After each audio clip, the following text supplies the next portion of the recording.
What would you do if your dignity was stripped from you at 35,000 feet?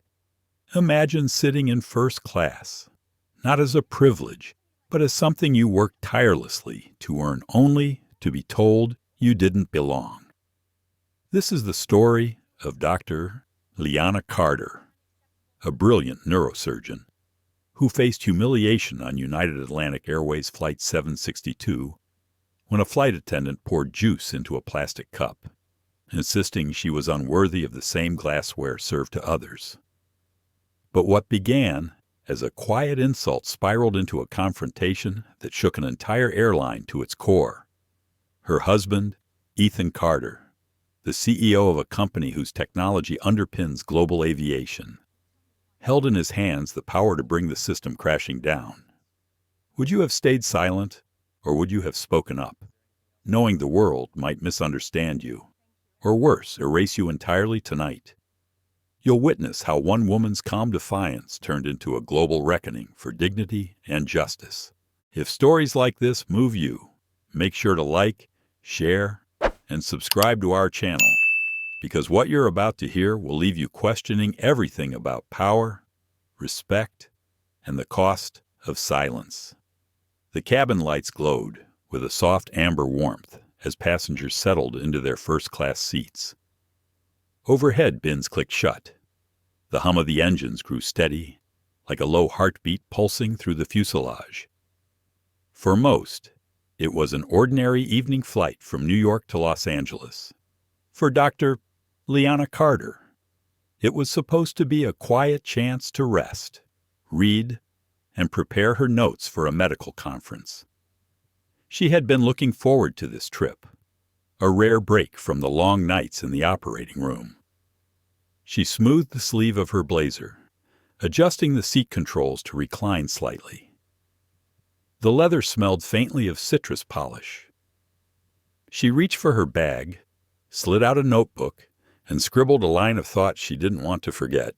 It was about resilience, the brain's remarkable ability to rewire itself after trauma. She smiled at the irony. Tonight, she would need her own resilience. A flight attendant approached from the aisle. Her name tag read Rachel. Her smile was tight, the kind that carried more politeness than warmth. She held a tray with gleaming glasses of orange juice and sparkling water. The light from the overhead panel caught the glass rims, tiny halos of reflection. But when Rachel reached Liana's row, her hand shifted. Instead of a glass, she placed a plastic cup filled with orange juice on Liana's tray table. It landed with a dull thud. Liana glanced down. Plastic, thin, cloudy. Every other passenger in her row had been served in heavy crystal glass. She looked up at Rachel, her brows lifting slightly, an unspoken question. Rachel's smile flickered, then stiffened. Without a word, she moved on. It was a small thing, a detail that could be brushed aside, excused as a mistake, yet it lodged in Liana's chest like a pebble in a shoe. She touched the rim of the cup, cool and flimsy beneath her fingertips. Her husband, Ethan, seated beside her, noticed. He leaned closer, lowering his voice. "You okay?" Liana nodded, forcing a smile. "Fine. Just tired." But she wasn't fine. She knew what she had seen. She knew the difference between a slip of the hand and a decision. The gesture carried weight, silent but clear. "You do not belong here." She took a sip, the juice tangy on her tongue. She felt the eyes of the passengers across the aisle. Maybe they noticed. Maybe they didn't. But her own awareness sharpened, the way it always did in moments like this, 1,000 times in her life. Subtle signals had whispered the same message. You're out of place. You're less than. She had learned to keep her face calm, to carry herself with dignity even when the room tilted against her. Ethan opened his laptop, the glow illuminating his sharp features. He was working, as always, tapping quick notes into a document. Liana watched him for a moment. Ethan was used to wielding power. As CEO of Carter Systems, he had spent years building partnerships with airlines, airports, and federal agencies. His software kept fleets running, ticket scanning, baggage routing. He was respected, sometimes feared, in boardrooms. But here, in this cabin, it wasn't his authority that mattered. It was her dignity. Rachel returned down the aisle, offering hot towels. She handed soft linen to the man across from Liana, to the couple behind her. When she reached Liana, there was a pause, then a faint sigh, and finally, the towel delivered with a clipped gesture, as if reluctant. Liana accepted it calmly, folding the cloth neatly across her lap. She said nothing. Inside, her thoughts churned. She could feel the familiar tension in her chest. Speak up or let it go.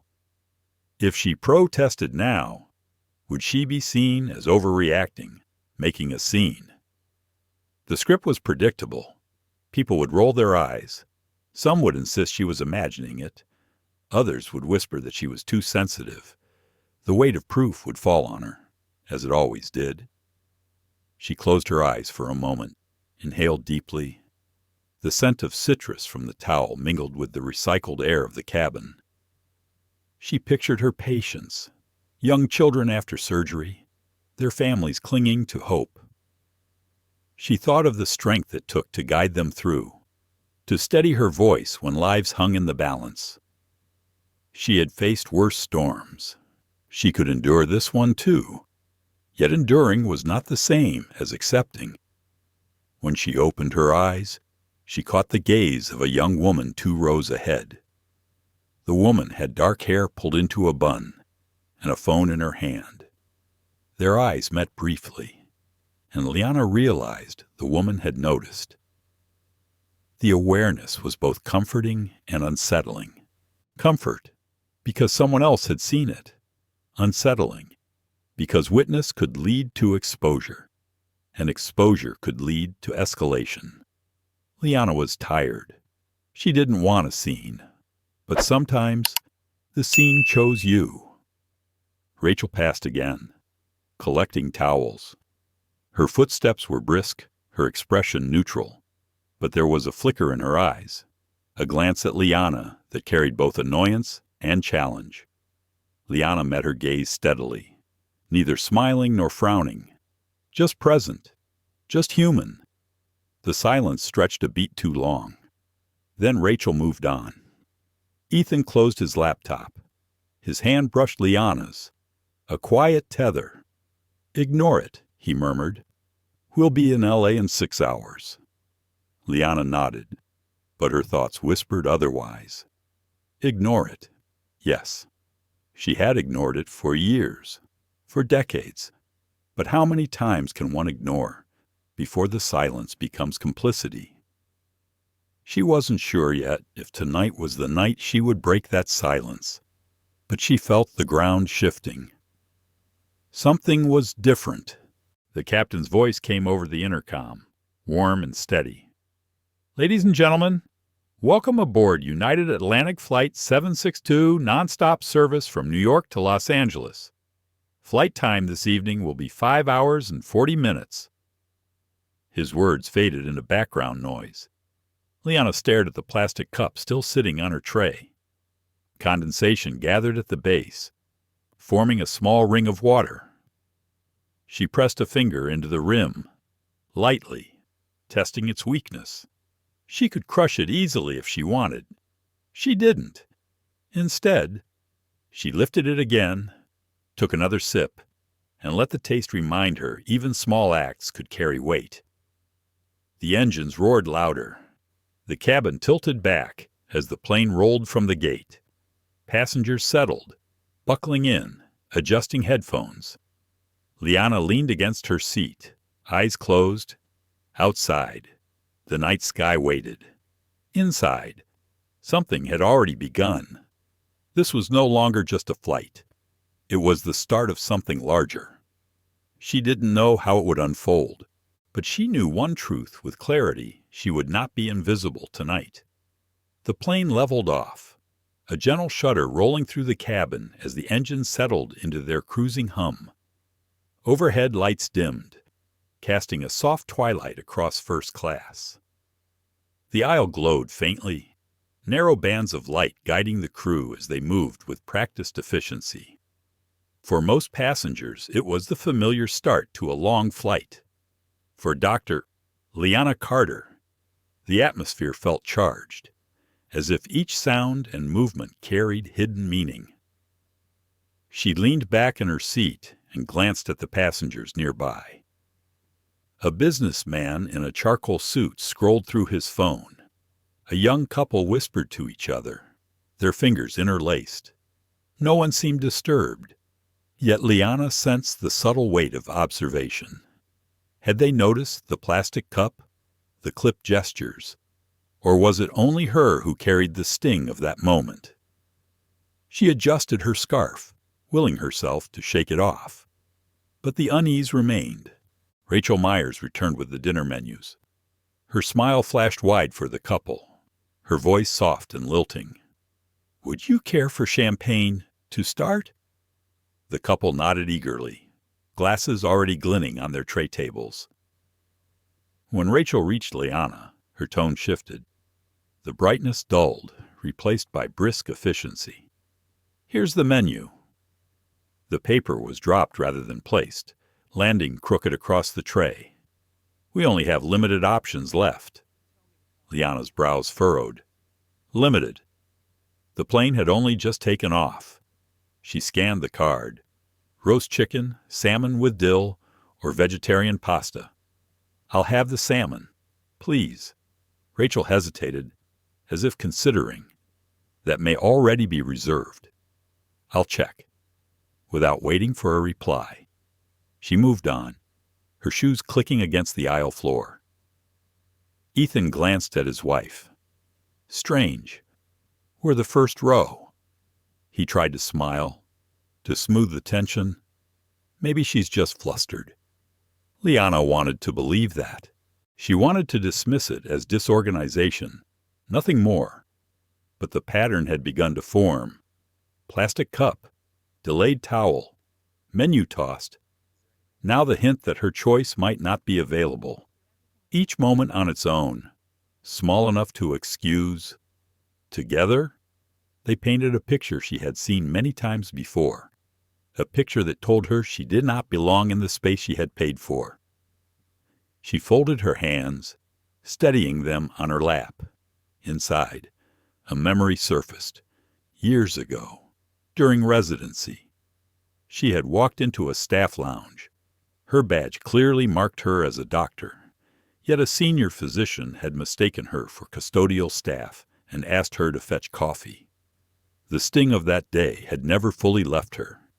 It lived in her body like scar tissue, tender to the touch. Tonight's flight pressed against the same bruise. Rachel returned 10 minutes later, a tray balanced on her hand.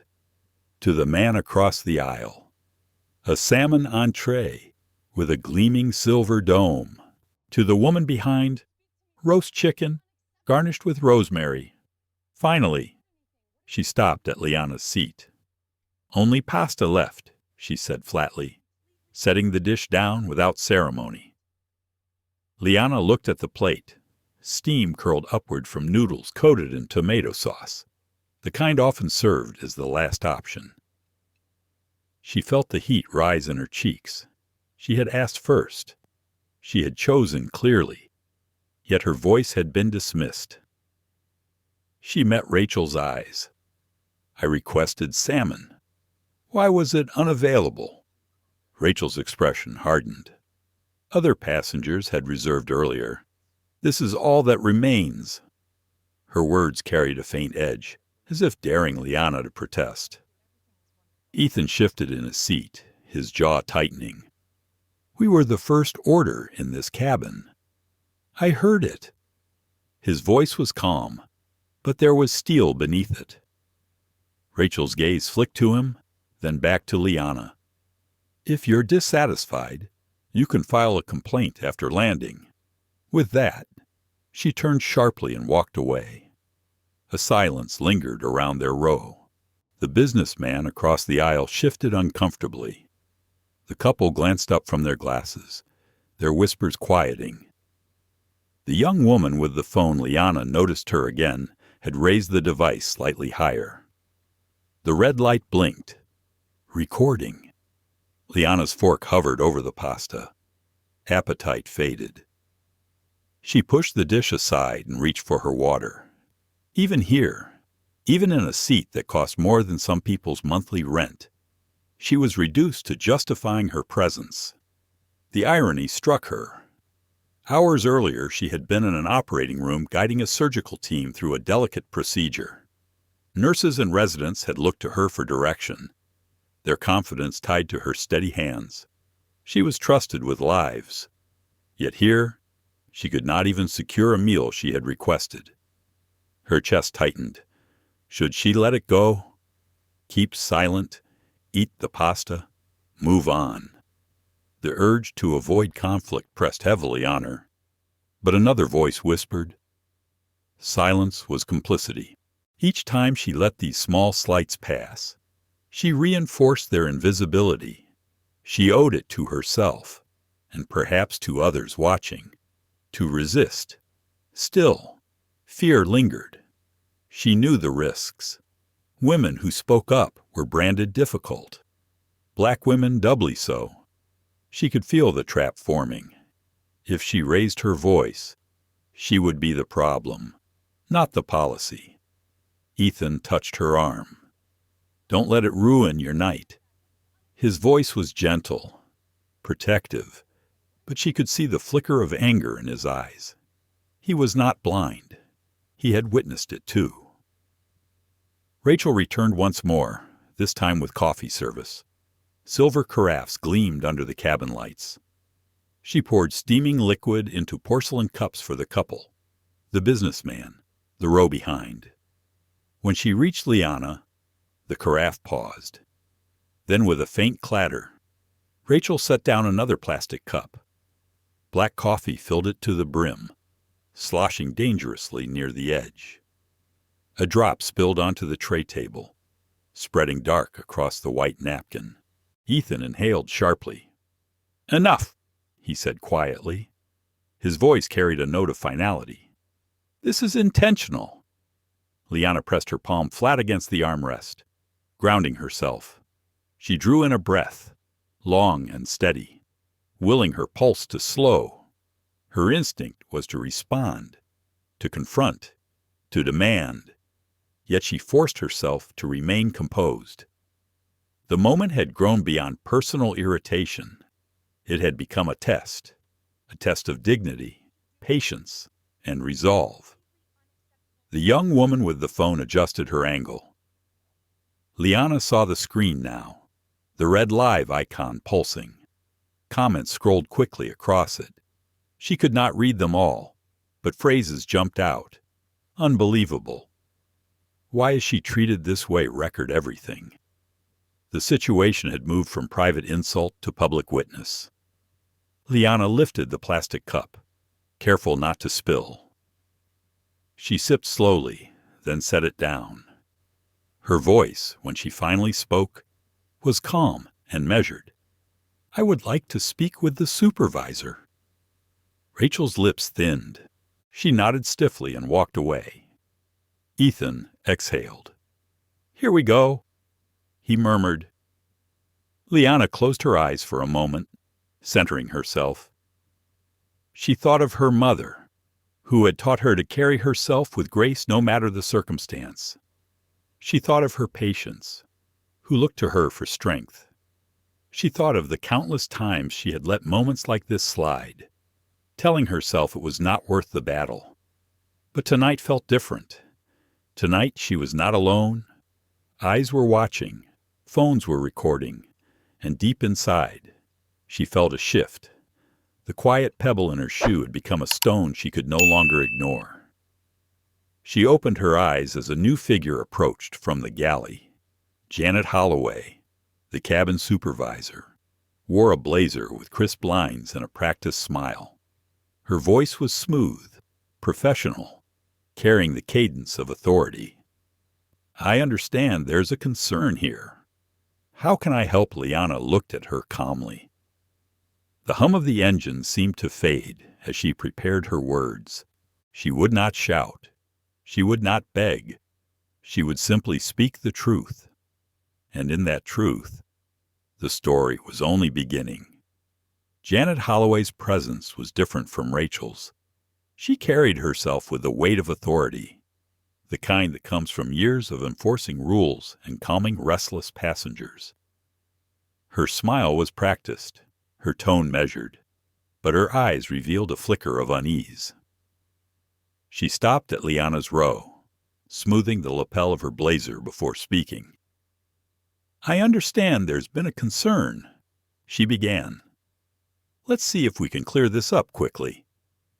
Her voice was polite, but there was an unmistakable undertone, a suggestion that the problem was less about service and more about perception. Liana met her gaze evenly. "I requested salmon when menus were offered. I was told it was unavailable, even though we ordered first. I've been served drinks in plastic while others received glassware. I'd like to understand why." Janet's smile did not falter. "Sometimes catering runs short. Mistakes happen.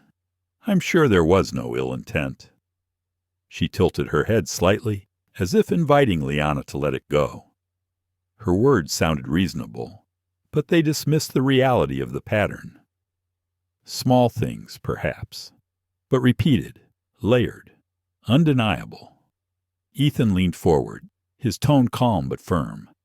"My wife asked first. I was here. I watched the order taken. If this was an inventory problem, it should have applied equally. But it did not." Janet's eyes flicked toward him, then back to Liana. "Sir, ma'am, I assure you, we treat all our passengers with equal care. If you feel otherwise, I can note it in a report for customer service." There it was again, the bureaucratic shield, a report, a form, something to be filed away, never seen again. Liana's pulse quickened.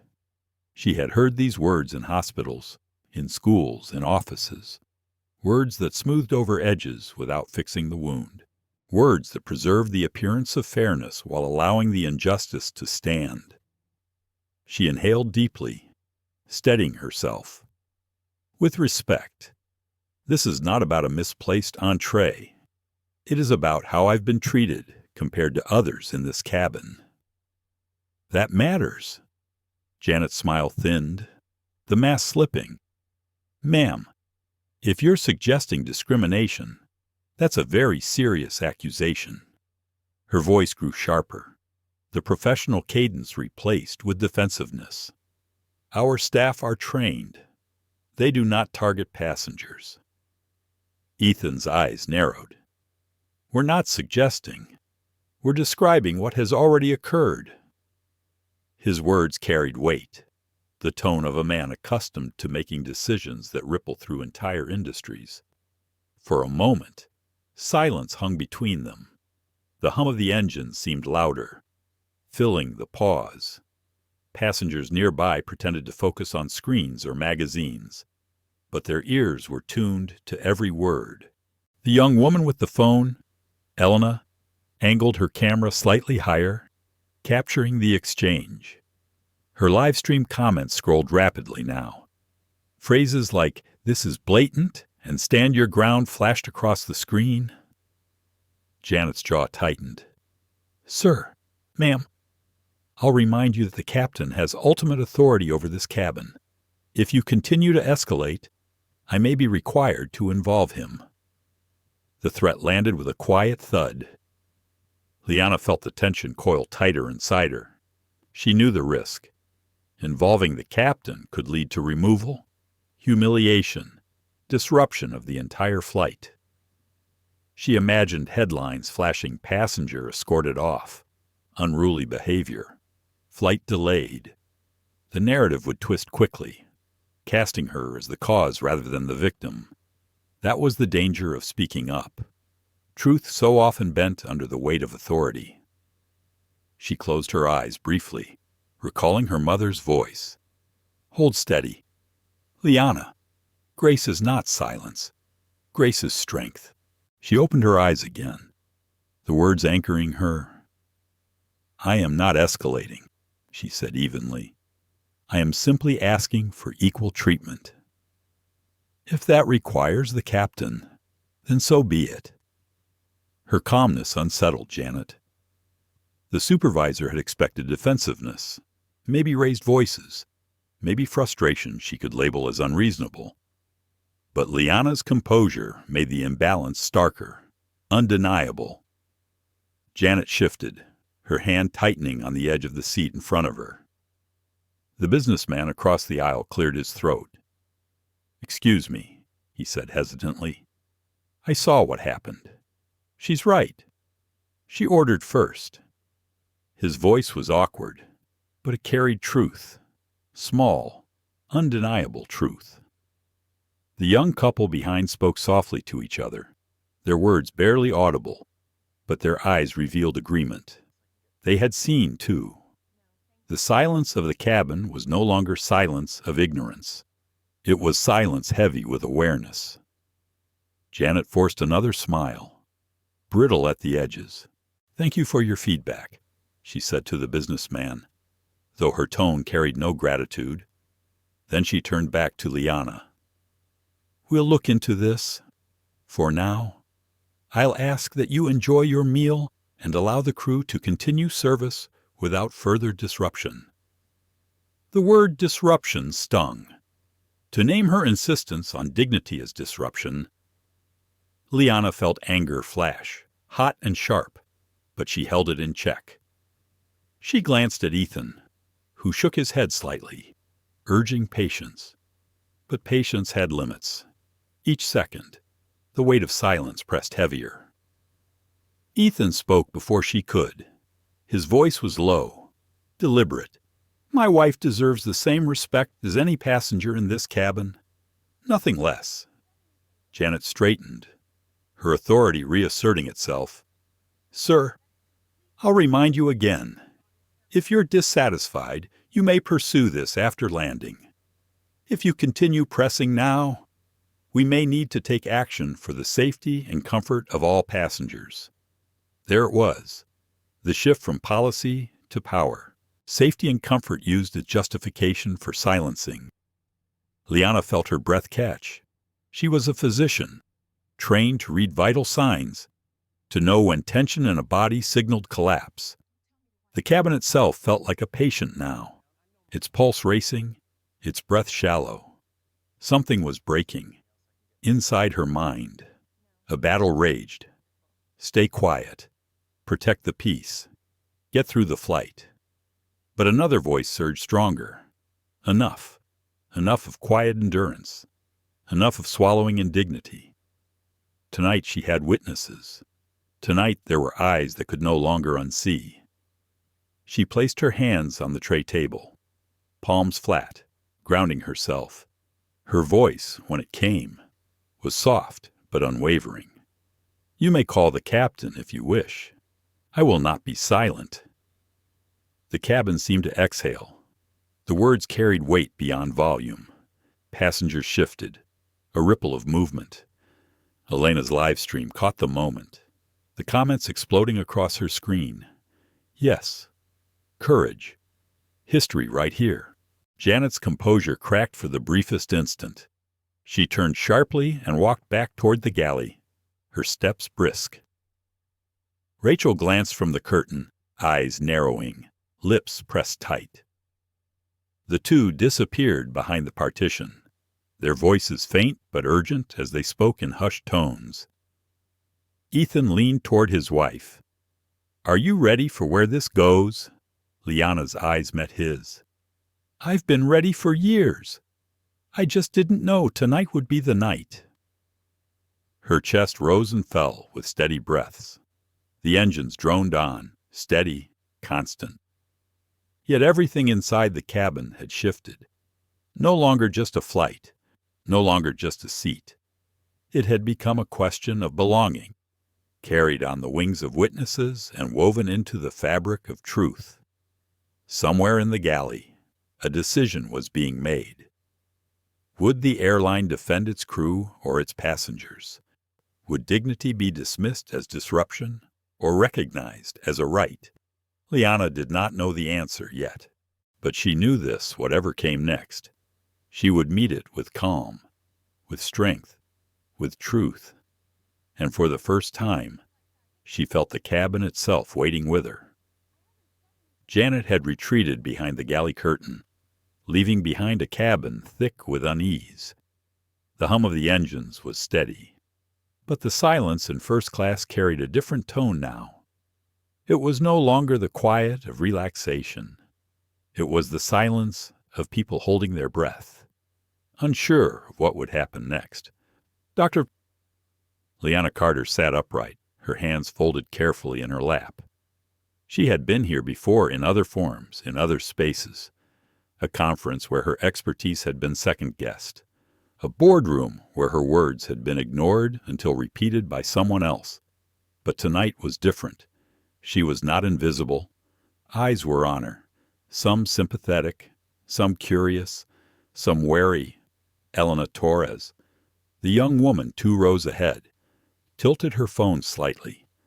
The glow of the screen illuminated her face. She was live. The red icon pulsed in the corner, and comments rolled past in a blur. Thousands were already watching.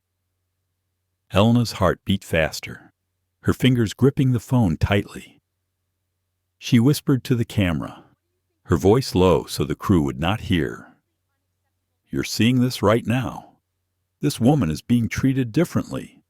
This is first class, not a cafeteria line. Watch carefully."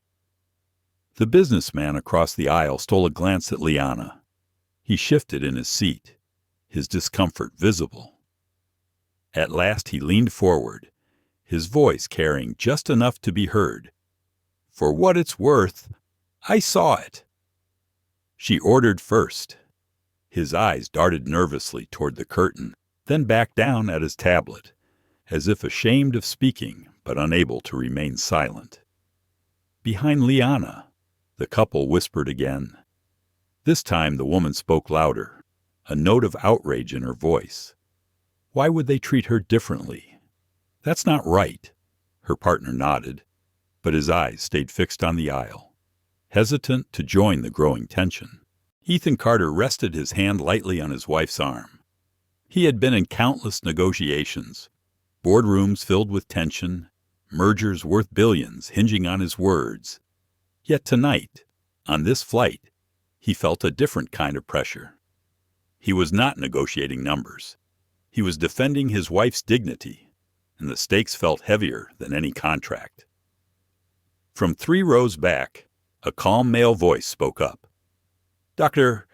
Alan Price, a professor of sociology, adjusted his glasses and leaned into the aisle. "I hope you don't mind," he said gently to Liana, "but I've been observing. What's happening here is not isolated. It follows a pattern. Microaggressions escalate when unchecked." His tone was measured, academic, but his words rang with clarity. "I'm taking notes. This may be a textbook case of systemic bias." Liana turned her head slightly, meeting his eyes. Gratitude flickered across her face. "Thank you," she said softly. The acknowledgment seemed to embolden him. He wrote quickly in his notebook, his pen scratching across the page, documenting matters. He murmured, almost to himself, "Evidence matters." 2 seats away, another passenger set down her briefcase and leaned forward. Sophie Lynn, a corporate lawyer, had been watching quietly. Her sharp eyes had tracked every interaction, every subtle shift in tone. Now she spoke directly, her voice calm but firm. "Dr. Carter, you have the right to record what is happening. They cannot lawfully stop you.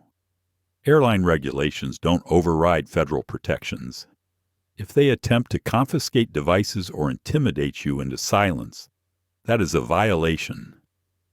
Her words carried authority, and the passengers near her straightened slightly, reassured by the legal clarity. Sophie turned her phone on, camera aimed subtly toward the aisle. She tapped record. The tension built, layered by every witness who now refused to remain silent. The cabin was no longer just rows of strangers. It had become a fragile community, bound together by shared observation of something unjust. In the galley, muffled voices rose. Rachel's tone was sharp, frustrated. Janet's was low, controlled, but strained. Their words were indistinct, but the urgency was clear. They knew the situation was slipping out of their hands. Back in the cabin, Mark Harris, an aviation industry analyst on his way to Los Angeles for a conference, glanced up from his laptop. He had been following Elena's live stream on social media, recognizing quickly that the incident was gaining traction. His mind ticked through numbers, brand risk, the speed of viral spread. He typed a quick note to himself. If this hits trending within the hour, airline stock could dip overnight.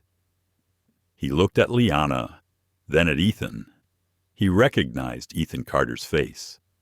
A chill ran through him. This was not just any passenger. This was the man whose company ran critical systems for airlines worldwide. The realization struck him with force. If this escalated further, the consequences could be catastrophic for the airline. Contracts worth billions could be jeopardized. Mark leaned forward, considering whether to speak. He hesitated, knowing his words might shift the balance. Meanwhile, Elena's livestream audience continued to climb. The comments flooded in faster now. This is outrageous. She deserves respect. Name the airline. We're sharing this everywhere. The collective outrage of thousands of unseen viewers pressed invisibly into the cabin. Liana sat still, her posture straight, her hands calm on her lap. Inside, her thoughts raced. She felt the old urge to retreat, to minimize, to keep peace. But the presence of these witnesses gave her strength. She was not alone. Her voice, if she chose to use it, would echo far beyond these walls. The curtain parted suddenly. Janet reappeared. Her expression tightened into a mask of professionalism. Rachel followed, her jaw set, her eyes hard. Janet addressed Liana directly. Dr. Carter, we've reviewed the situation.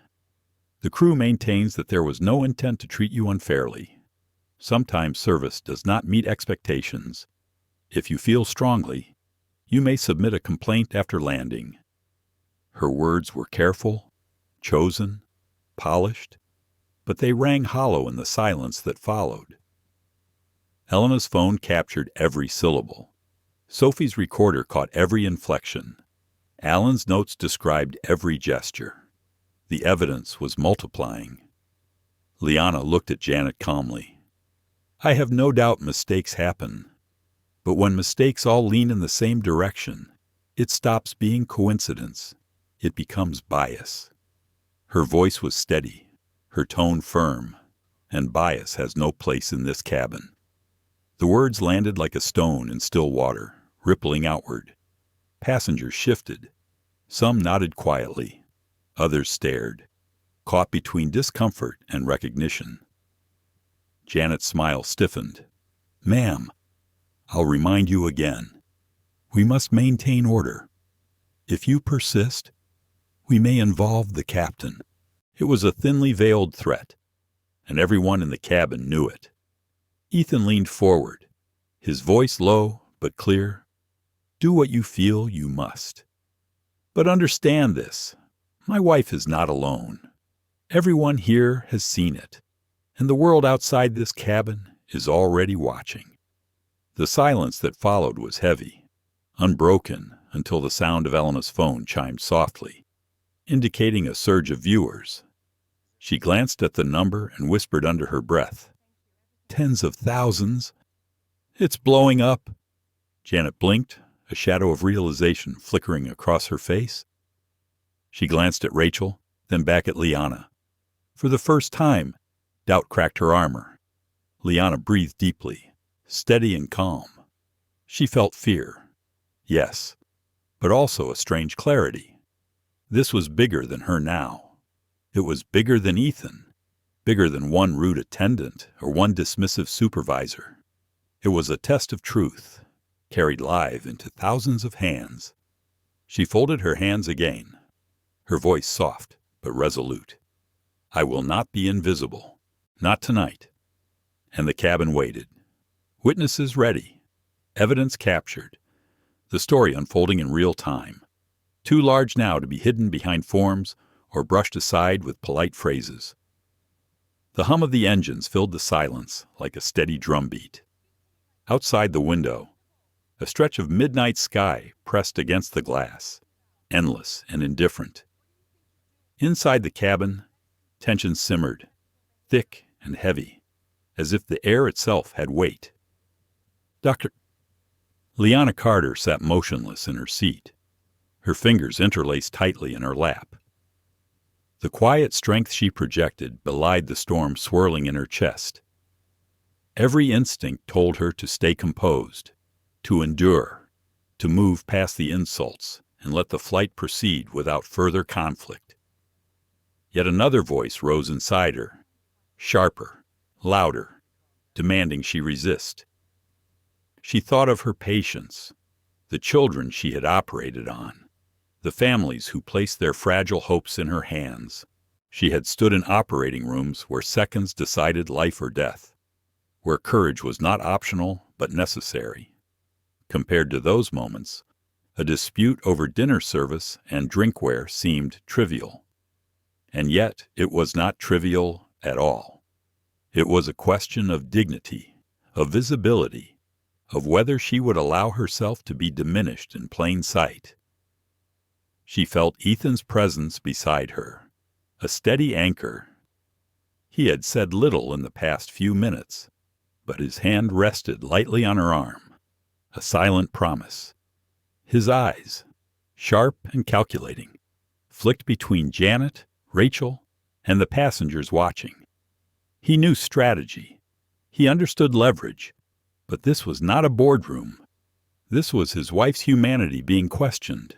Ethan whispered, his voice low enough for only her to hear. "We can push this. You don't have to take it." Liana closed her eyes briefly. His words struck deep, not as pressure, but as affirmation. Still, she hesitated. The fear of escalation gnawed at her. She could see the headlines, could hear the narratives that would follow. A black woman accused of being disruptive, of causing a scene, of disturbing the peace of first class. The burden of proof would always fall heavier on her shoulders than on others. Her mind drifted back to her childhood. She remembered the first time a teacher had mistaken her for someone else, confusing her with another black girl in the class, as if their identities were interchangeable. She remembered being told she was so articulate, as though it was a surprise. Each moment, small on its own, had stacked into a tower of memory. Tonight's flight pressed against that tower, threatening to topple it. The businessman across the aisle coughed softly, glancing at her with something like apology in his eyes. The young couple behind shifted uncomfortably, whispering to each other again. Elena's phone glowed steadily, broadcasting every flicker of the scene to an audience that was now swelling into the tens of thousands. Liana knew that if she spoke now, her words would not only echo in this cabin, but ripple outward into countless homes and screens. Her pulse quickened. To speak was to risk being labeled. To stay silent was to accept invisibility. Both paths carried consequences. Sophie Lynn leaned forward slightly from her seat a few rows back. Her voice was quiet but firm, directed only at Liana. If you choose to say something, know that you have witnesses. You have me. I've recorded everything. You are not alone in this. The words landed like a hand placed gently on her back, steadying her. For the first time in the long string of humiliations, she felt the possibility of real support.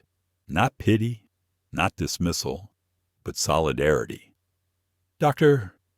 Alan Price raised his notebook, his glasses glinting in the dim light. This is not just your burden, he said softly. This is a systemic issue, and systemic issues require visibility. His words, calm and analytical, framed the moment in a larger context. He was right. This was more than her personal discomfort. It was a story of how institutions behaved when bias went unchecked. Ethan shifted again, leaning closer. You don't have to carry this alone, but if you choose to stand, I'll stand with you. His voice was steady, unwavering, and Liana felt the truth of it. Her chest rose and fell with slow breaths. She looked down at her hands, at the lines etched into her palms from years of holding scalpels, of guiding delicate instruments with precision. These hands had saved lives, steadied families, carried the weight of impossible decisions. Was she really going to let them be dismissed as unworthy of holding a simple glass of juice? She exhaled, long and deep, letting the thoughts settle. The engines roared louder for a moment as the plane climbed through a pocket of turbulence. The cabin shook slightly, cups rattling, passengers gripping armrests. The moment passed quickly, but the symbolism was not lost on Liana. Turbulence unsettled, but it did not break the plane. Perhaps she, too, could withstand the shaking. She lifted her gaze, scanning the cabin. Eyes met hers, one by one. Some curious, some supportive, some cautious, all waiting. She realized she was not just carrying her own dignity anymore. She was carrying the silent recognition of others who had endured similar moments and swallowed them down. Tonight, those moments had witnesses. Tonight, silence would not suffice. Her voice, when she finally spoke, was low but firm, carrying into the quiet cabin. I have spent my life working for the chance to sit here, in this seat, on equal footing with every other passenger. I have paid the same fare. I have the same right to dignity. What I have received tonight has not been equal treatment. The words were not shouted, yet they carried weight. The businessman across the aisle lowered his eyes, ashamed. The young woman behind murmured, "She's right," and her partner nodded in agreement. Elena's phone trembled slightly in her hand as she captured the moment, her viewers flooding the chat with support. Janet appeared again, her expression tight, defensive. She opened her mouth to speak, but Liana continued before she could. If speaking this truth is considered disruption, then perhaps the disruption lies not in my words, but in the treatment that made them necessary. The cabin fell into stunned silence. Ethan's hand tightened around hers, pride flickering in his eyes. Sophie sat back, a faint smile on her lips. Alan scribbled furiously in his notebook. Elena whispered into her live stream, "You heard her? You all heard her." Janet's composure faltered. She straightened her blazer, her voice cooler now. "Dr. Carter, please lower your voice. You're disturbing other passengers." But the other passengers did not look disturbed. They looked awake. They looked unsettled, not by Liana's voice, but by Janet's words. The couple behind shook their heads. The businessman shifted uncomfortably, as if realizing silence could no longer be his shield. Liana did not raise her voice further. She simply held Janet's gaze, calm and unyielding. "I will not lower my voice. I will not be invisible. The weight of her declaration settled across the cabin like a stone dropped in water, rippling outward. Even the air seemed different now, charged with energy, alive with the awareness that something significant had just been spoken. Janet's lips pressed into a thin line. She turned abruptly and disappeared into the galley again, Rachel trailing behind her. The curtain swung closed with a snap. Liana leaned back into her seat, her heart still racing but her face serene. She had chosen. The silence had been broken. There was no going back now. Ethan exhaled slowly, his hand still on hers. "That was the moment," he whispered. "Everything changes from here." Liana looked out the window. The sky stretched vast and dark, but stars shimmered faintly in the distance. She thought of all the times she had chosen silence, all the moments she had swallowed pain for the sake of peace. Tonight was different. Tonight she had chosen defiance, not for the sake of conflict, but for the sake of dignity. The engines hummed on. The flight continued. But inside the cabin, the story had shifted. The world outside was already watching, waiting for the next chapter to unfold. The curtain swayed once before parting again. Janet Holloway emerged, her face composed, but her shoulders taut with tension. Rachel trailed close behind, arms folded, eyes sharp with hostility. The atmosphere in the cabin had shifted from simmering discomfort to the edge of confrontation. Janet stopped in front of Liana's seat. Her voice was steady, but beneath the smooth professionalism there was an edge of warning. "Dr. Carter, after further review of the situation, we need to make something clear. If this continues, we will have no choice but to involve the captain. That could result in your removal from this aircraft for the safety and comfort of all passengers." The words were carefully chosen. Safety, comfort, removal. Phrases that cloaked intimidation in policy. Phrases designed to make the target feel like the threat. The cabin grew still. Even the sound of the engines seemed to recede. Passengers glanced up from their screens, their headphones pulled slightly away, their gazes flickering nervously between Janet and Liana. Ethan Carter sat straighter, his voice calm but cutting. "My wife has not endangered anyone. She has not raised her voice, has not disrupted this cabin. She has asked for equal treatment. If you think that constitutes grounds for removal, then you are about to make a very costly mistake." Janet's eyes flickered at his tone. She knew his type, the confident executive, the man used to being obeyed. Yet she underestimated his leverage, unaware of the web of contracts and systems that tied his name directly to her employer's survival. Liana inhaled deeply, steadying her racing heart. Her instincts urged caution. Removal from the aircraft would be public humiliation of the worst kind. Headlines, viral videos, an ordeal that could scar her reputation beyond repair.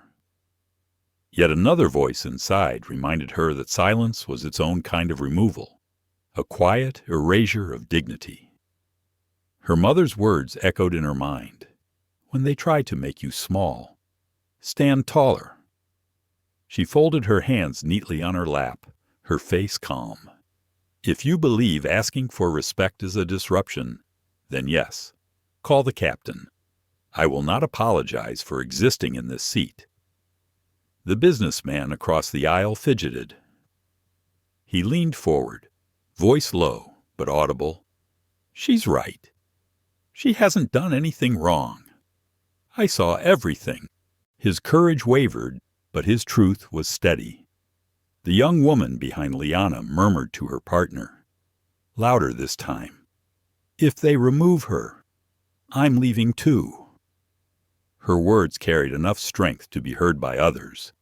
Heads turned, nods spread quietly among the rows. Elena's phone trembled in her hand as she whispered to her live stream, They just threatened to remove her. This is happening right now. Share this. Don't let them bury it." The viewer count leapt again. Comments scrolled in frantic bursts. "This is unacceptable. Name the airline. We're watching." Sophie Lynn straightened in her seat, her lawyer's instinct flaring. "Janet," she said firmly, her voice sharp with authority, "you need to reconsider your words. Federal law protects passengers from discriminatory treatment. Any attempt to remove Dr. Carter under these circumstances could be grounds for litigation, and with witnesses, recordings, and live broadcast, the evidence is undeniable." Janet's mouth tightened. She had expected fear, not defiance. She had expected silence, not solidarity. Rachel leaned closer, whispering harshly, "We can't let her dictate. If we give in, we lose authority." Janet hissed back, "Authority means nothing if this goes viral." But the whisper, though soft, was caught by Elena's phone. Her viewers heard it. The comments exploded in outrage. She said it. She knows Liana felt her pulse in her temples. She knew this was the pivot point, the moment where everything could collapse. If they chose to remove her, the humiliation would be searing. She imagined standing in the aisle while strangers recorded her walk of shame. She imagined headlines twisting her calm dignity into accusations of aggression. Her chest tightened, but then she pictured her patients again. Children on operating tables, fragile hearts beating under her hands. She had faced death itself and not faltered. Could she truly be undone by a flight attendant's hostility? The thought steadied her. She raised her chin, her eyes meeting Janet's without flinching. "You may call the captain if you wish, but understand this. The world is watching. The truth is already documented. If you proceed, the consequences will not end when this flight lands." Ethan leaned back, his arms folded, his presence radiating controlled power. "And I will personally make sure of that." Janet's face paled slightly, though she quickly masked it. She turned, muttering to Rachel. They retreated again into the galley. The cabin remained hushed, the silence broken only by the quiet buzz of Elena's phone and the scratch of Alan Price's pen. He spoke softly, almost as if narrating to himself. Escalation confirmed. Threats of removal initiated. Passenger remains calm. Witnesses aligned. Evidence preserved. Mark Harris, the analyst, closed his laptop slowly. His mind whirred with numbers and probabilities. He had no doubt that by the time this plane landed, the story would dominate financial news. He glanced at Ethan Carter, recognition dawning fully now. This was not just another executive. This was the man whose technology backbone kept airlines afloat. The stakes were far larger than Janet or Rachel could grasp. Liana leaned back, closing her eyes briefly. She felt the tremor of fear, but also the calm resolve beneath it. She was standing at the edge of humiliation and history, and whichever way it tipped, she would not bow. Ethan whispered again, his voice a thread of steel. "If they take one more step, I make the call. And when I make it, the flight doesn't move until they answer for this." Liana opened her eyes, her voice quiet but certain. "Then be ready, because I will not step down." The turbulence of her own thoughts eased into clarity. The decision had been made. She would not shrink. She would not retreat. Whatever came next, she would face it. The cabin seemed to lean with her choice. The passengers' gazes sharpened. The silence charged with solidarity. Helena's live stream pulsed brighter, her viewers surging into the tens of thousands. Sophie's phone continued recording. Alan's notes grew longer, Mark's calculations more urgent. The truth had multiplied, and no curtain could contain it now. Janet and Rachel reappeared, their expressions strained. Janet's voice carried brittle authority. "Dr. Carter, after consulting with the captain, we are prepared to remove you from this aircraft if necessary. Do you understand?" Liana did not blink. "I understand, and I will not move." Gas rippled quietly through the cabin. The businessman across the aisle whispered, "She's braver than all of us." Ethan's hand rested firmly over hers. "And she's not alone." The moment stretched, tense and fragile, as if the entire plane hung suspended in it. The engines hummed on, indifferent, but every soul in first class knew they were standing on the edge of something larger than a dispute over service. It was dignity against dismissal, humanity against erasure. And the outcome was no longer just between Liana and the crew. It was between truth and the machinery of denial. The tension in the cabin had thickened into something almost tangible, a weight pressing down on every passenger. Janet's words still hung in the air like a threat not fully delivered. Dr. Liana Carter sat unmoving, her posture steady, her eyes calm but unyielding. She had made her choice. She would not be removed in silence. Ethan Carter watched his wife, pride and anger braided together in his chest. He had spent his life negotiating billion-dollar contracts, outmaneuvering rivals, and leading his company through storms. But never had he felt such clarity of purpose as in this moment. This was no longer about business. It was about dignity, his wife's dignity, and by extension, the dignity of everyone who had ever been told they did not belong. Janet stood waiting for submission that never came. Rachel's arms were crossed tightly, her lips pressed thin with defiance. Around them, passengers shifted uncomfortably, some recording openly now, others simply watching with silent disapproval.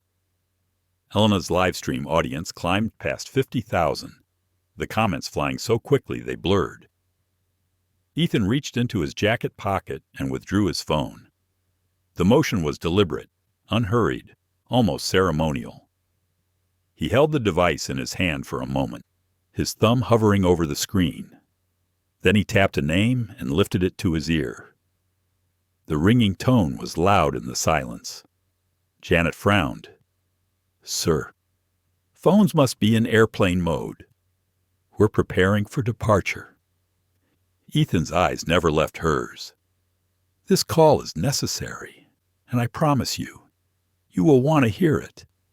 The ringing stopped. A voice answered, brisk and professional. "Carter Systems Command, this is Director Lane." Ethan pressed the speaker button, his voice carrying across the cabin. "Michael, it's Ethan Carter. I need you to listen carefully. We have a situation." The name snapped recognition into Mark Harris, the analyst, who sat 2 rows away. Director Lane was the executive overseeing the contracts that linked Carter Systems to every major airline in the country. His voice now filled the cabin, calm but attentive. "Ethan, what's going on?"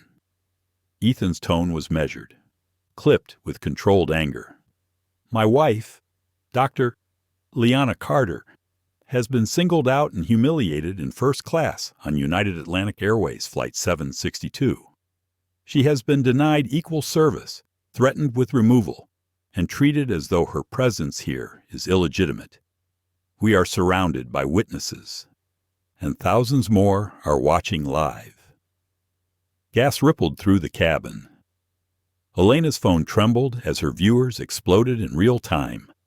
Comments screamed across the screen. "He's on speaker. This is huge." Carter Systems Director Lane's voice sharpened. "Understood. Are you safe?" Ethan glanced at his wife. She nodded, her expression calm. "We are safe for now. But the crew is considering removal. I want this documented at the highest level, and I want you to prepare to suspend every active contract with United Atlantic if this is not resolved immediately." The businessman across the aisle stared, wide-eyed, the realization dawning. This was not an ordinary passenger. This was the man whose company controlled the systems that scanned their boarding passes, routed their luggage, scheduled their crews. Janet's face drained of color, her composure faltering as the gravity of Ethan's words sank in. Rachel's arms uncrossed, her bravado wavering. Director Lane spoke again, his tone now cool and decisive.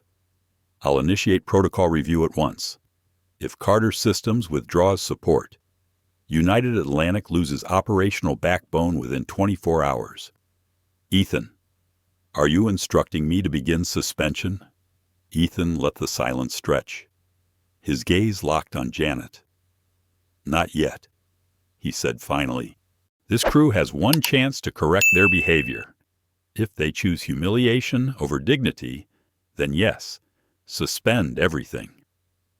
The words reverberated through the cabin, each syllable heavy with consequence. Passengers exchanged glances, their shock palpable. Elena whispered into her phone, "You're hearing this. He controls their systems. If they mishandle this, it's over." Sophie Lynn sat forward, her eyes flashing with professional satisfaction.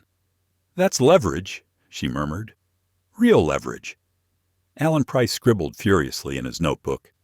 "Escalation has reached institutional level," he noted. "Power dynamic reversed. Individual now holds systemic leverage." Janet opened her mouth, closed it again. Her training had never prepared her for this. She had expected compliance, or at most, a formal complaint filed after landing. She had not expected to be standing in front of a man who could dismantle her airline's operations with a single call. Rachel whispered harshly. "They're bluffing." "They can't actually," Mark Harris interrupted. "Speaking for the first time with authority, they can. Carter Systems runs Phoenix Nexus, the scheduling and routing backbone. Without them, this airline collapses in less than a day." His words carried the weight of expertise, his voice steady with certainty. The passengers gasped again, realization spreading like fire. Ethan ended the call with Director Lane, but not before adding one final instruction. "Stay on standby. If I message you one word terminate, pull the plug." The line went silent. Ethan set the phone on the tray table. Screen dark, its presence still powerful. Janet swallowed hard, her voice strained. "Mr. Carter, Dr. Carter, please understand. We never intended." Liana's voice cut through, calm and clear. "Intention does not erase impact. Dignity denied is still dignity denied." Her words carried a moral clarity that no contract could negotiate away. Elena's live stream surged again, her viewers flooding the chat. She said it. Dignity denied. History. The couple behind leaned forward now, their voices firm. "She deserves respect. We all saw it." The businessman across the aisle nodded vigorously. "If you try to remove her, I'll walk off too." The cabin had turned. Where once silence had shielded authority, now solidarity had cracked it open. Ethan leaned back, his hand resting lightly on his wife's arm. "The choice is yours," he said to Janet. "Correct this, or watch the consequences unfold." Janet's face was pale, her composure unraveling. She nodded stiffly, retreating once more into the galley. Rachel followed, her eyes darting nervously toward the rows of watching passengers. When the curtain closed, the cabin seemed to exhale. Conversations rose in low murmurs. Elena whispered to her live stream, "You just witnessed the moment the balance shifted. The power is not with the crew anymore. It's with them." Liana sat quietly, her posture still, her face serene. Inside, her heart pounded, but she felt the calm after a storm. The choice had been made. They had refused to yield, and now the tide was turning, Ethan whispered softly, so only she could hear. They underestimated you. They underestimated us. But they won't forget this. Liana looked out the window at the night sky, the stars sharp against the darkness. She thought of her patience again, of resilience, of survival against impossible odds. Tonight, she realized, was not just about her dignity. It was about a system that had thrived on silence and compliance, and silence had finally been broken. The engines roared steadily, carrying the plane westward, but inside the cabin, nothing was steady anymore. The story had already escaped beyond these walls, into the hands of thousands, soon millions. And with a single phone call, Ethan had shifted the balance of power in ways no one could undo. The curtain to the galley remained closed, but the sense of conflict lingered in the cabin like static in the air. Dr. Liana Carter sat still, her posture composed, her gaze steady, while Ethan rested his phone on the tray table in plain view. The passengers knew they had witnessed something remarkable, a balance of power overturned in real time. Elena Torres adjusted her grip on her phone. Her live stream had now crossed 100,000 viewers, the comments flooding faster than she could read. She whispered into the camera, her voice trembling with urgency. "You just heard it. Ethan Carter. His company runs the airline systems. If they don't fix this, everything collapses. This isn't just about one woman anymore. This is about the entire industry." The viewers reacted instantly. Screenshots of Ethan on the phone spread across platforms. Clips of Liana's calm defiance circulated. Captions stamped with phrases like "dignity denied" and "justice in the sky." In living rooms, dormitories, offices, phones buzzed as strangers tuned in to watch the drama unfold 30,000 feet above the earth. Alan Price scribbled quickly in his notebook, then looked up and spoke in a voice pitched to carry without shouting. This moment illustrates how individual dignity collides with systemic bias. The incident began with microaggressions, but because they were unaddressed, escalation was inevitable. Now the institution itself stands accused. His words hung in the air, less like commentary and more like a lecture to history itself. Passengers nearby nodded quietly. The couple behind Liana whispered their agreement more boldly now. "He's right. It's not just her. It's the way these things always happen." Sophie Lynn raised her phone, turning on her recorder again. "Let me be clear," she said in a voice laced with calm authority. "If United Atlantic proceeds with any disciplinary action against Dr. Carter, they will face legal consequences. This is discriminatory treatment in violation of federal protections. And with multiple recordings and a live audience in the hundreds of thousands, the case is ironclad." Her words carried a force that made Rachel, peeking from the galley, flinch slightly before retreating. Even Janet's silhouette behind the curtain shifted uneasily. They could feel the ground slipping out from under them. Mark Harris closed his laptop fully now, realizing his quiet calculations were no longer theoretical. He leaned forward, speaking to the passengers around him in a low but urgent tone. "I analyze airlines for a living. If this spreads as fast as I think it will, the market will react within hours. We're not talking about one crew member's mistake. We're talking about a financial crisis for the entire airline." The businessman across the aisle shook his head in disbelief. "I just wanted to get to Los Angeles. I didn't expect to be part of something like this." His voice carried awe, but also the weight of realization that he was a witness to history. Liana remained quiet, her face calm, her mind racing, She had not asked for this attention, had not sought to become a symbol. She simply wanted her dignity acknowledged. Yet she understood now that her silence or her words carried consequence far beyond her own life. Every gaze in the cabin, every phone raised, every word whispered into a live stream multiplied the meaning of what was happening. Ethan leaned closer, his voice low, meant only for her. "It's out there now. No one can erase it." She nodded slightly, though the weight of the truth pressed heavily on her shoulders. The world might see her strength, but only she could feel the tremor of fear inside. Still, she knew she would not turn back. Elena raised her voice just enough for her viewers to hear. "If you're watching this, share it, spread it, let them know they can't bury this.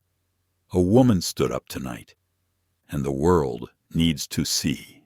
The comments surged, filled with words of encouragement, outrage, solidarity. Hashtags formed in real time. Dignity denied. Flight 762. Justice in the sky. What had begun as a quiet insult over a cup of juice had become a global story. Sophie's eyes met Liana's, and her tone softened. "You should know. Whatever happens next, you have people who will stand with you. You're not just one person against a crew anymore. You're the face of something much larger." Alan nodded in agreement. History often begins in small moments. The weight you feel is the weight of change. Liana's breath caught. She did not want to be a symbol, yet she could not deny that the tide had shifted around her. She thought of her patients again, the children whose resilience had taught her the meaning of endurance. Perhaps this was her moment to endure, not for herself alone, but for them, for everyone who had been told they did not belong. The curtain opened again, and Janet emerged, her face pale, but her voice trying to remain firm. "Ladies and gentlemen, we appreciate your patience as we resolve a service matter. We ask that you refrain from further recording. This is a private matter." Her words fell flat. Every phone remained raised. Every gaze remained fixed. Elena's live stream caught the statement, and the comments erupted. "They want to hide it. Keep recording. Don't let them silence you." Ethan's voice cut across the tension. "This is not private. You made it public the moment you singled out my wife in front of witnesses. The world is already watching, and they will continue to watch until you correct it." Janet's mouth opened, closed. She glanced around at the passengers, at the cameras, at the steady gaze of Dr. Liana Carter, and realized control had slipped through her fingers. She retreated again, the curtain falling shut like a stage-hiding actor's unprepared for their lines. Liana leaned back, her heart steadying. She looked out the window at the stars scattered across the night sky. The vastness reminded her of both her smallness and her strength. She whispered softly, mostly to herself, "This isn't just about me anymore." Ethan heard her, his hand covering hers. "No," he said quietly. "It's about everyone who's ever been told they don't belong." The cabin fell into a different kind of silence then. Not fear, not tension, but anticipation. Everyone knew the next move would define the story forever. And beyond the thin walls of the aircraft, the truth had already escaped. It was pulsing through phones, across networks, into homes and offices and headlines. A truth too large now to be contained by corporate statements or quiet apologies. A truth carried on the steady voice of a woman who refused to be invisible. The cabin felt suspended in time. Passengers sat upright, eyes shifting between the closed galley curtain and Dr. Poole. Liana Carter, who remained composed in her seat, Ethan's phone still rested on the tray table, its dark screen a reminder of the call that had shaken the entire flight crew. Elena Torres glanced at her phone again. Her live stream had crossed 200,000 viewers. The chat scrolled so fast it was unreadable, but the energy was unmistakable. People were watching, waiting, and amplifying.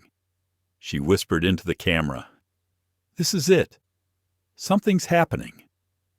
From the galley came hurried footsteps. The curtain jerked aside, and Janet reappeared, her expression strained. She spoke quickly, her words practiced, but her voice betraying nerves. "Ladies and gentlemen, thank you for your patience. We have contacted Airline headquarters for guidance. The captain is also aware of the situation. We will resolve this shortly." Her announcement hung in the air, a thin attempt to regain authority. But the tone was different now. The crew was no longer acting on their own terms. Headquarters was watching. The captain was involved. Ethan leaned slightly toward his wife, his voice a quiet murmur. "That's the first crack. They're not in control anymore." Liana nodded faintly, her gaze steady on Janet. She could feel the tide turning, though the weight of it pressed heavily on her shoulders. Rachel followed Janet into the cabin, her posture rigid. She looked out over the passengers, many of whom were still holding phones. The sight made her flinch. The evidence was everywhere, multiplying in real time. She whispered something to Janet, but her words were drowned out by the hum of the engines and the soft murmurs spreading across the cabin. Alan Price closed his notebook and spoke deliberately, his voice carrying with quiet authority. "This is what systemic accountability looks like. Once power is challenged and evidence is visible, institutions are forced to respond." His tone was less commentary than declaration, and heads nodded subtly in agreement. Sophie Lynn leaned back in her seat, her phone still recording. Headquarters is in it now. They know the liability. They will not risk removal under these circumstances. Her confidence steadied the tension, her words sinking into the nervous silence. Mark Harris tapped at his own phone, pulling up financial dashboards. His eyes widened slightly as he saw the early ripple effects. "It's already trending," he said quietly, to no one in particular. "The airline stock is dropping in after-hours trading. Investors have seen the live stream." He closed the screen, realization settling in his chest. "They cannot bury this. The market won't let them." Janet cleared her throat, her voice thinner now. "Dr. Carter, Mr. Carter, headquarters is reviewing the incident. We've been advised to ensure your comfort for the remainder of the flight." The words were formal, but the strain in her eyes betrayed the truth. This was not an apology, but it was a concession. Ethan leaned forward, his eyes sharp. "Ensure comfort. That is vague language for a situation this grave. What you mean is, you've been told to stop." Rachel's lips tightened, her composure unraveling. Janet gave her a sharp glance before turning back to Liana. "We ask that you allow the crew to continue service. We will assign a replacement attendant to your row." The passengers stirred. A ripple of murmurs moved through the cabin. Helena whispered into her phone, "You heard that? Replacement attendant. They're removing Rachel from service mid-flight." Her viewers erupted in comments, celebrating the reversal. Rachel stiffened. "You can't just sideline me. I've done nothing wrong." Sophie's voice cut through, sharp and unflinching. "On the contrary, your actions have been documented extensively. You are fortunate it stops at suspension tonight." Rachel's face flushed with anger, but Janet touched her arm firmly. "Enough." Then she turned back to Liana. Another attendant will serve you for the rest of the flight. The matter will be reviewed formally after landing. It was not the apology Liana deserved, but it was a recognition that something had shifted. No longer the target. She was now the center of accountability. Liana's voice was calm, deliberate. This isn't just about service. This is about dignity. Replacement does not erase what has already been done. Her words settled heavily into the silence. Ethan placed his hand over hers, his tone low but clear. They are scrambling. Headquarters knows the risk. Let them scramble. We will decide what comes next. Behind them. The couple spoke up, their voices firmer now. She's right. This isn't just about food or drink. It's about respect. You can't treat people like this. Their statement carried through the cabin, affirming what many passengers already felt. The businessman across the aisle finally lifted his phone and spoke loudly enough to be heard. I'll be submitting a statement myself. I watched it all. If you try to spin this later, you'll fail.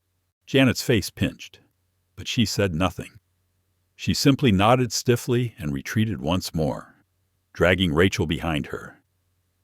The curtain swung shut, the sound final, like a door closing on their authority. Elena's viewers surged again. She whispered into the camera, her voice trembling with adrenaline. It's official. The crew has been replaced in her row. This is a turning point. We're witnessing accountability in real time. Alan adjusted his glasses, his tone reflective. What we've seen is extraordinary. A simple refusal to remain invisible has forced a global corporation to act, mid-flight, under pressure of public witness. This is not just unusual, it is unprecedented. Liana sat back, her breathing slow and steady. Her hands trembled slightly, though she kept them folded. She had not sought this role, but she understood it now. This was bigger than her, bigger than Ethan, bigger even than the cabin itself. This was about every unseen humiliation, every indignity swallowed in silence. Tonight, one of those stories had been forced into the light. Ethan leaned close again, his voice a whisper. We're not done. This is only the beginning. She met his eyes and nodded.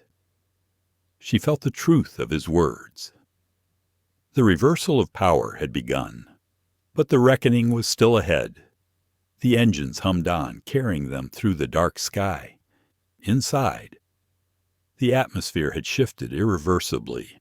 No longer the silence of suppression. It was now the silence of anticipation, of witnesses waiting to see what justice would look like at 30,000 feet.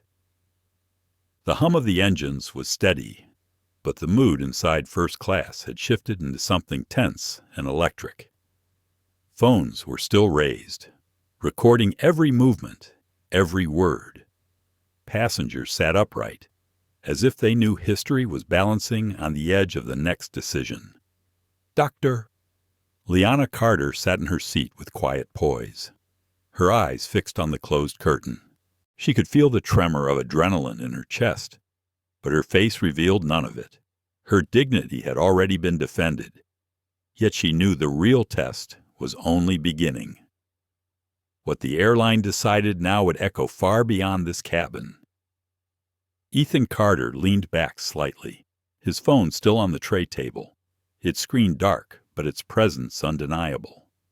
His voice was calm, but there was a cold edge to it, the kind of tone he used in boardrooms when entire markets hinged on his words.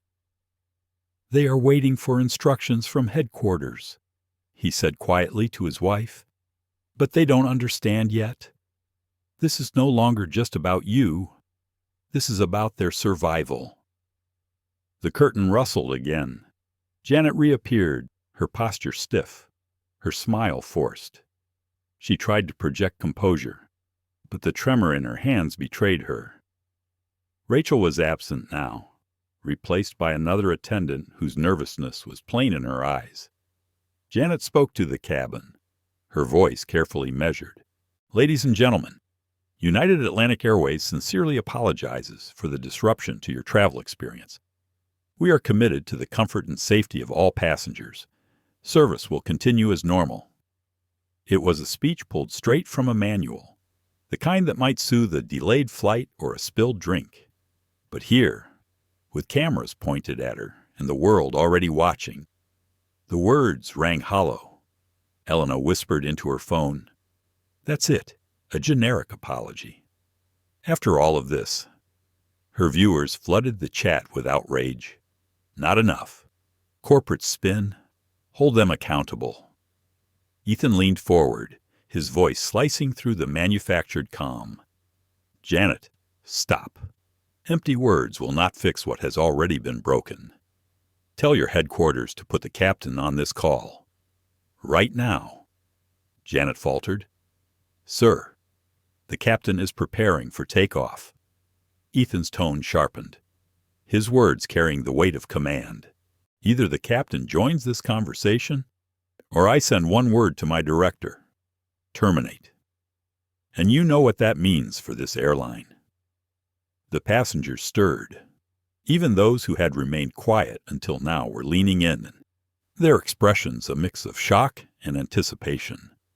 They could feel the stakes escalating, could sense that they were part of a story far larger than a single flight.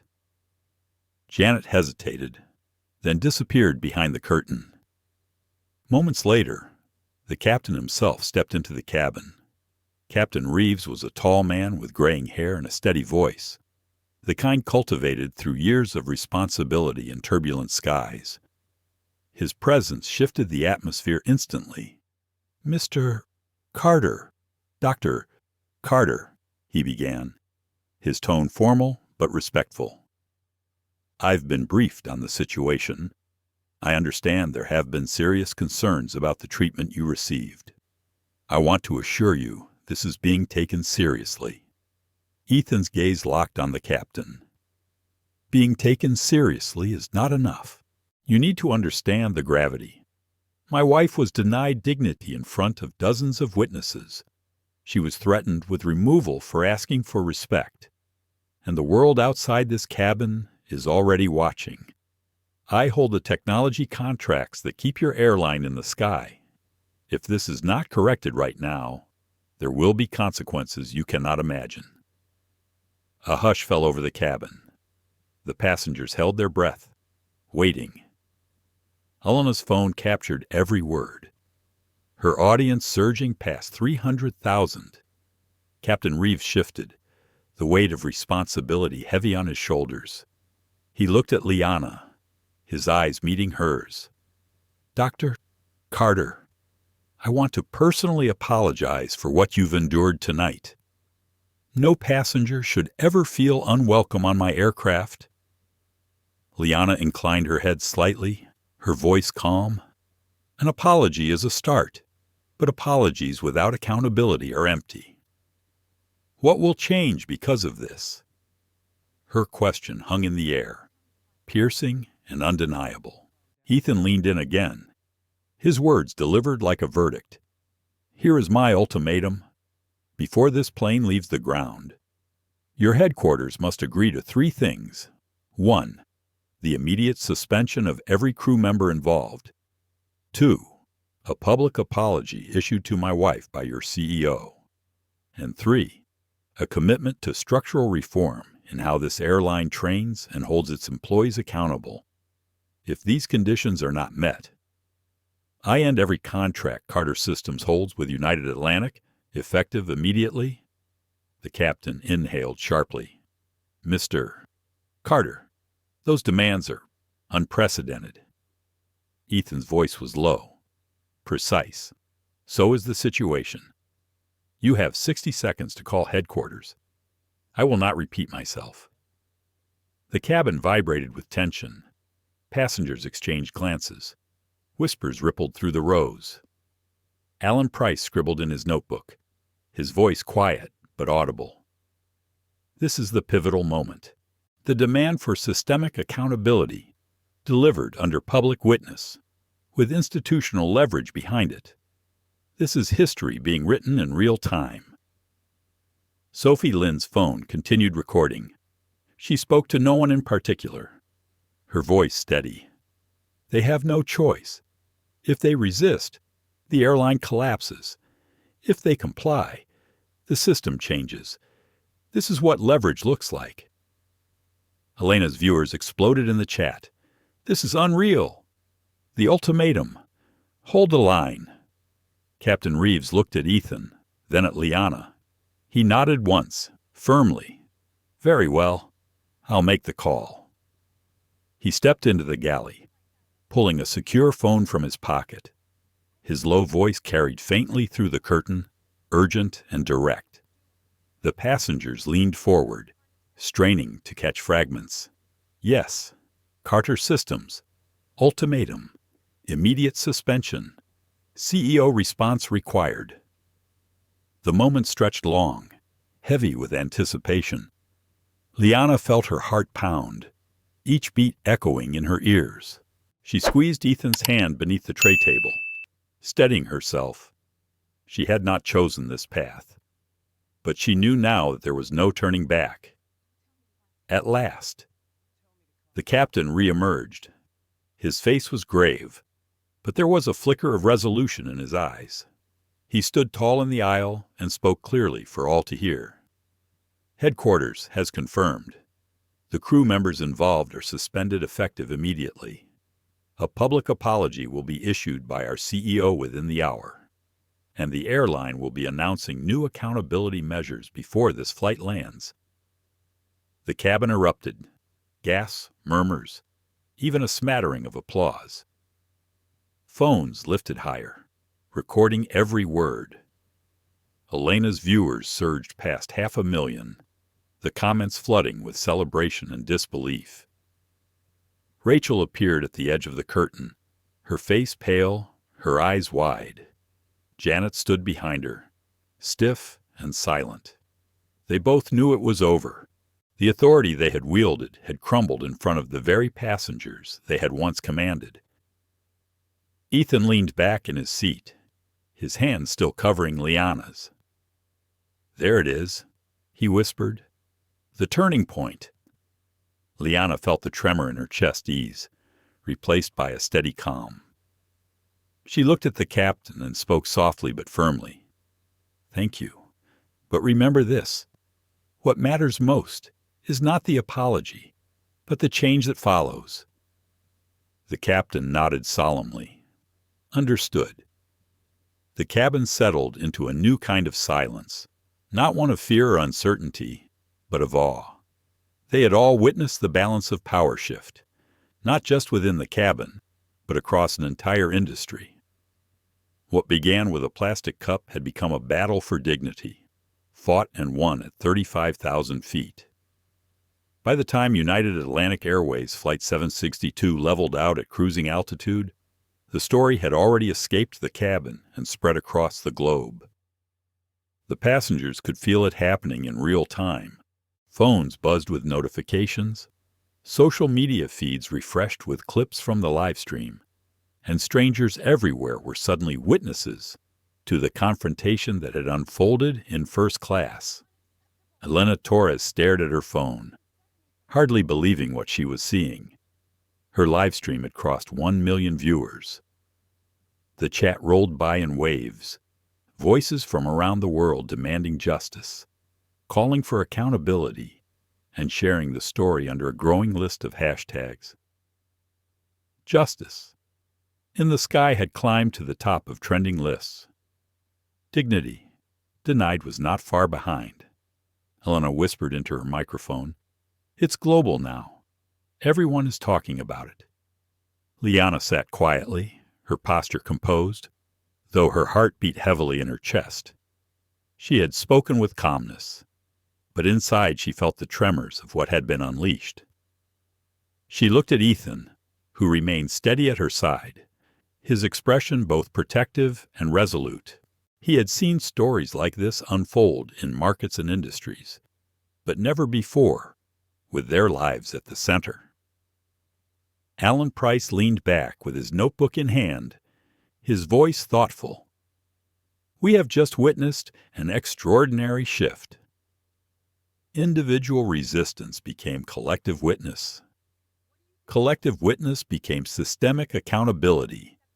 And now systemic accountability is becoming public reckoning.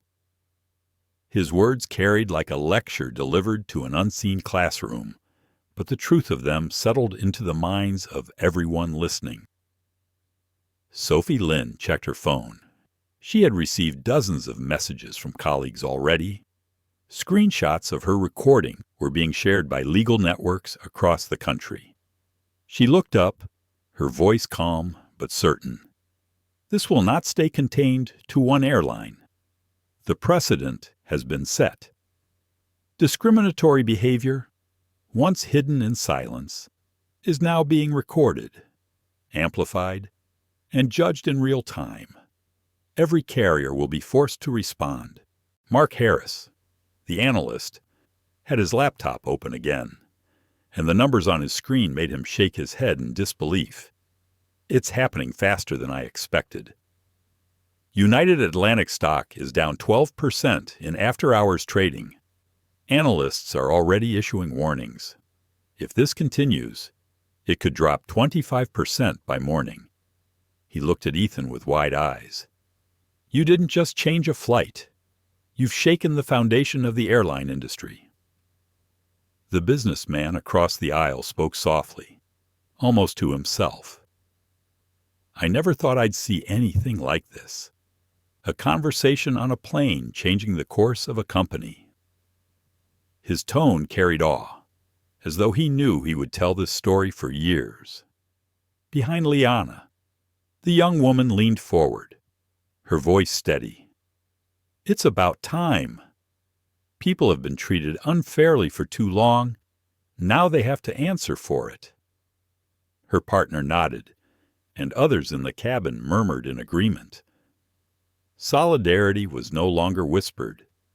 It was spoken aloud. Captain Reeves reappeared from the galley, his expression composed but solemn. He addressed the cabin with the gravity of a man who understood he was standing in history's spotlight. Ladies and gentlemen, I want to inform you that headquarters has confirmed immediate suspension of the crew members involved. Our CEO will be issuing a public apology shortly, and the airline is preparing to announce reforms.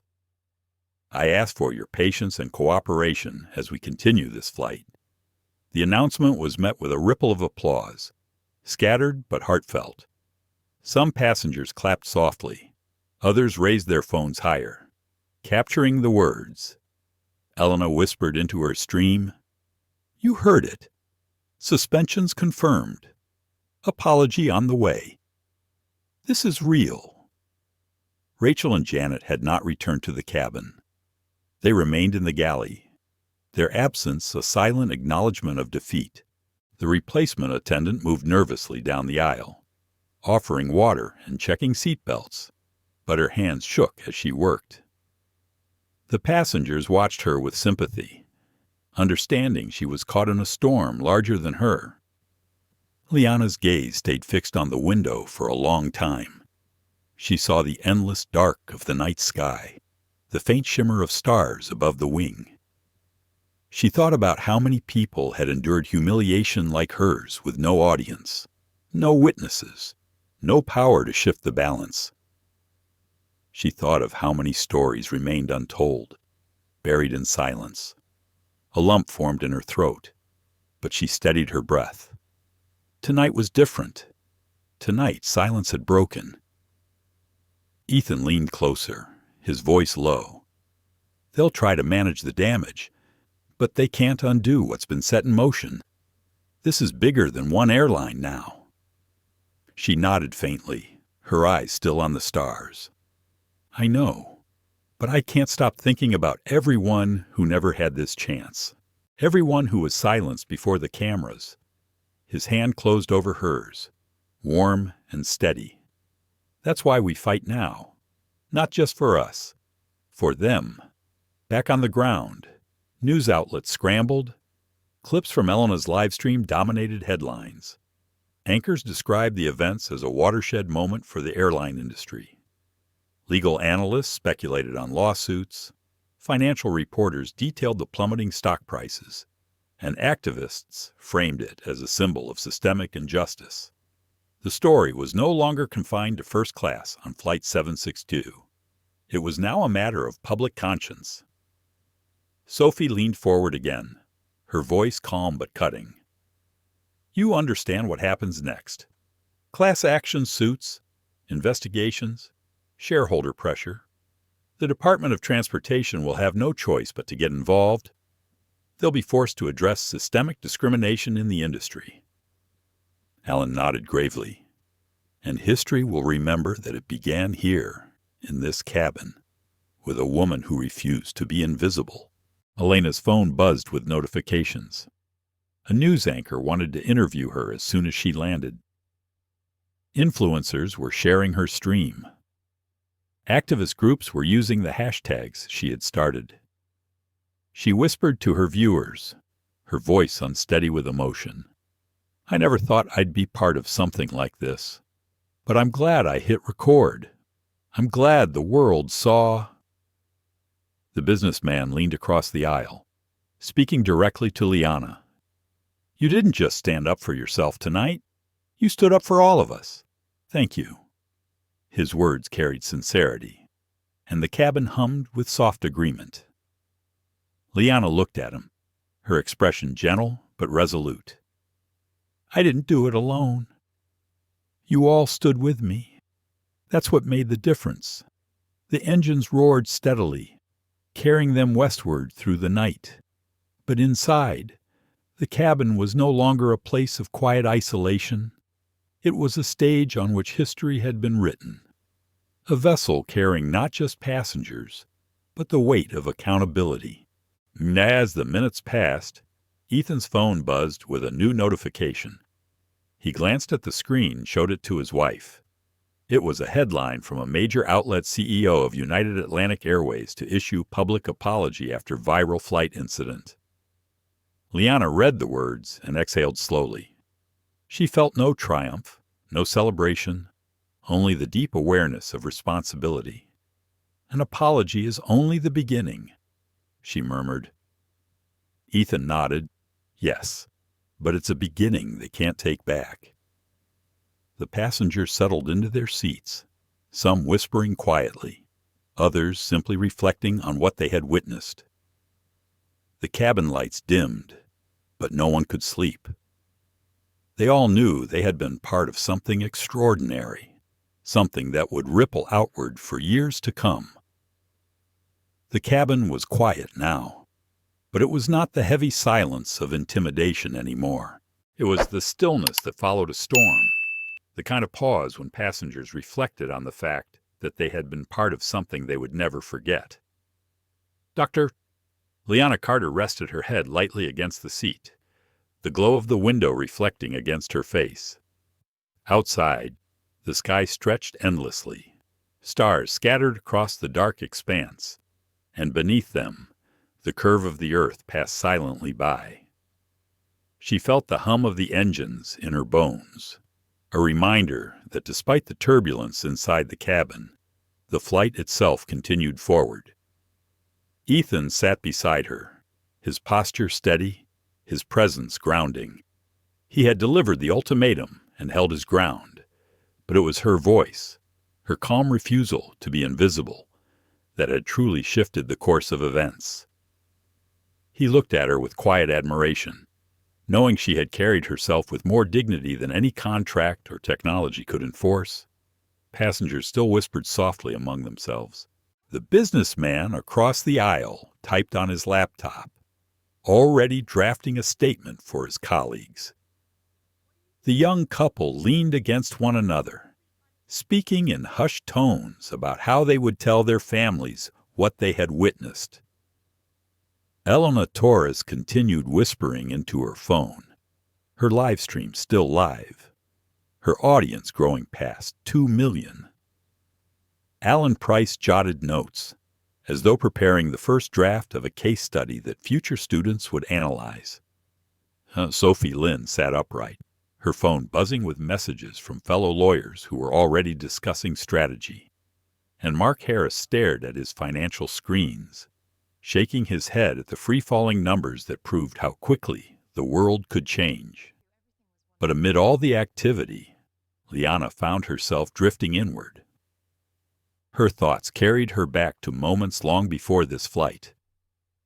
She remembered being a little girl in a classroom where she was mistaken for another black student, her individuality brushed aside.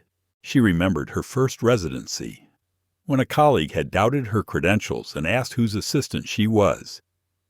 She remembered every small dismissal, every subtle jab, every indignity endured in silence. Tonight, she had chosen differently. She had stood in her truth, not with anger or violence, but with quiet clarity. And for the first time, the world had not only seen, but responded. She felt both the weight of it and the lightness of release. Ethan leaned toward her. His voice was gentle, almost tender. "How do you feel?" She paused, searching for the right words. "I feel heavy and proud and sad all at once." He squeezed her hand. "Sad." Her gaze lingered on the stars. "Because I keep thinking of all the others.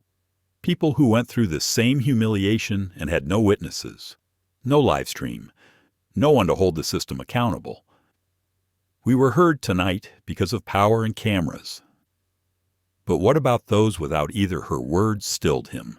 He had spent his life leveraging systems, contracts, and influence, but her reflection pierced deeper than any business calculation.